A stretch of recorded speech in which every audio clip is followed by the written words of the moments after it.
15%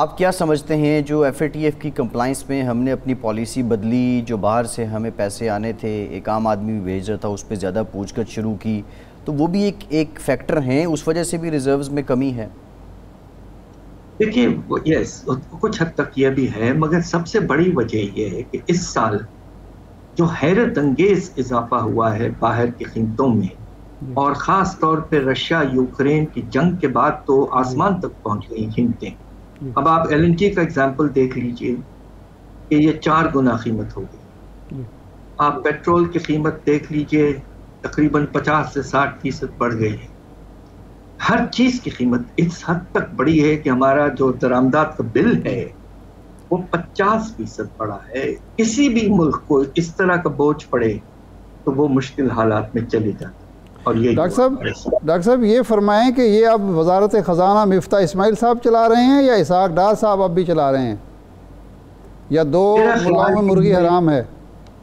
میرا خیال یہ ہے کہ اب اگرچہ بات چیت تو یقیناً ہوتی رہی ہوگی آپس میں اسلام آباد میں اور لندن میں، مگر کم از کم ایک بات جو مناسب ہے کہ ہمارا جو مقررہ فائنانس منسٹر ہیں آج کے، وہ میڈیا میں آتے ہیں، اور اسحاق ڈار صاحب ایک بڑے سینئر پرانے فائنانس منسٹر ہیں، وہ ضرور ایڈوائس دیں پارٹی کے تحت، مگر ٹیلی ویژن پہ آ کر کوئی ایسی بات نہ کریں جو حکومت کی پالیسی سے مختلف ہو۔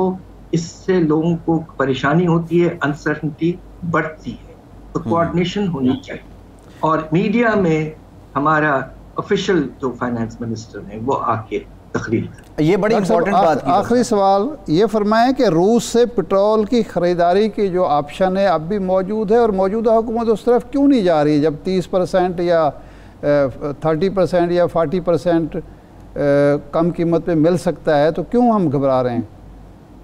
گھبرا اس لیے رہے ہیں کہ اس وقت آپ تو امریکہ کو میں واضح طور پر کہہ دیتا ہوں اپنے ساتھ رکھنا ضروری ہے، اس لیے کہ آئی ایم ایف کا پروگرام، اگر امریکہ جو بورڈ کا سب سے بڑا ممبر ہے وہ یس نہیں کہتا ہے تو I M F programme Pakistan کے لیے بڑا مشکل ہو جائے۔